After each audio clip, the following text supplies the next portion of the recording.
Hi hello నమస్తే welcome to my channel. By channel కొత్తగా చూస్తున్నట్టయితే ముందుగా సబ్స్క్రైబ్ చేసుకోండి. అలాగే నేను చెప్పే వీడియో నచ్చితే మాత్రం అందరికీ షేర్ చేయండి భయ్య.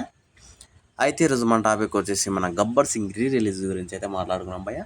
నిజానికి ఎప్పుడో సినిమా రిలీజ్ అయింది, అలాగే ఇప్పుడు మళ్ళీ రిలీజ్ కాబోతుంది. ఈ సినిమాకి ఎందుకు ఇప్పుడు నువ్వు మాట్లాడాలనుకుంటున్నావు, అది కూడా ట్రైలర్ పోస్టర్ వేసుకొని అని మీరు అనుకోవచ్చు. మీకు తెలుసో తెలీదో లేదంటే గుర్తుందో లేదో కానీ అప్పట్లో ఈ ట్రైలరు ఈ పోస్టరు నిజంగా నాకు మాత్రం ఇంకా గుర్తుంది భయ్య కళ్ళల్లో. అప్పుడు నిజంగా పవర్ స్టార్ అంటే ఒక పవనిజం అనే టైప్లో ఉండేది. ఇప్పుడు ఆయన రాజకీయాలు లేకపోయి ఇంకా వేరే లెవెల్లో ఉన్నారని చెప్పచ్చు.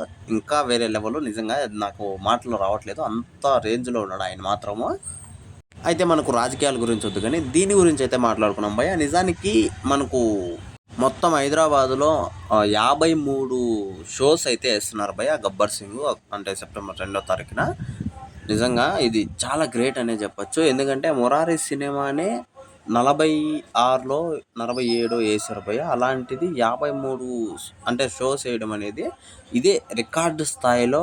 ఫస్ట్ టైం రిలీజ్ సినిమాకి ఇన్ని షోలు వేయడం కూడా ఇదే సినిమాకి అయితే జరుగుతుంది భయ్య. నిజంగా హ్యాట్స్ ఆఫ్ అనే చెప్పాలి.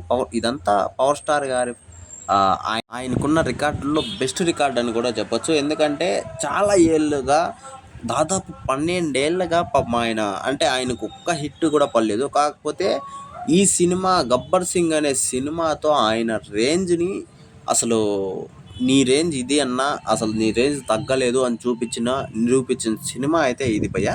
నిజంగా హరీష్ శంకర్ గారికి అయితే దండం పెట్టచ్చు. నిజంగా ఈ విషయంలో మాత్రము సూపర్ అనే చెప్పాలి ఆయన మాత్రము. అయితే ఈ సెప్టెంబర్ 2వ తారీఖున ఎలా ఉంటుంది రిలీజ్కి అని చెప్పేసి చాలామంది అయితే ఫ్యాన్స్, పవర్ స్టార్ ఫ్యాన్సే కాదు చాలామంది కూడా చూస్తున్నారు. ఎందుకంటే ఆయన బర్త్డే అది కాకుండా. ఇప్పుడు నెక్స్ట్ వచ్చేసి కలెక్షన్ల గురించి అయితే భయ్య, నిజంగా ఆ కలెక్షన్లు ఎలా వస్తాయో కూడా చూడాలి.